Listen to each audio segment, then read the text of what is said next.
going to look at? What are we checking out? Right here, we're looking at one of our main food sources for our filter feeders in the aquarium here. This is Artemia nauplii, or brine shrimp, or better known as sea monkeys. Oh, I know them. I know them. So when you order sea monkeys, that's what you get. This is what we get. We get the dried cysts. And basically how it works is the adults, they'll carry the eggs on them. And then the water body that they're in will dry up. The adults will dry up, dissolve over time, but the eggs will stay. And so the eggs are then collected, processed, cleaned, sent to us, other aquariums around the world. And then we stick them in this first tower right here. And we grow them for 24 hours. That's enough time to let them hatch and that. And then we drain them down, sift them out, and then put them in this second tower. That's the 48-hour tower. And everything eats these? Like pretty much. This is the basis this is of a lot the low end of the food chain. All right, beautiful. All right, Paula, what have you got happening over here? Well, I'm going to try to show you some of the phytoplankton that we collected. Okay.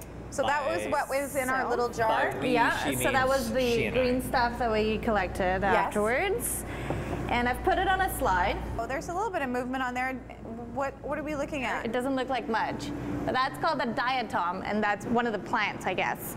And there's a few here that you can see. Yeah. They're unicellular organisms, and they're primary producers. So just like plants, they do photosynthesis, and they are the ones responsible for producing most of the oxygen that we breathe. They produce way more oxygen than any of the trees in the world.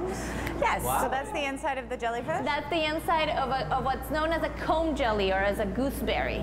And so it's a little round thing that has hairs all over it, and the hairs help it move around. Here's a large size.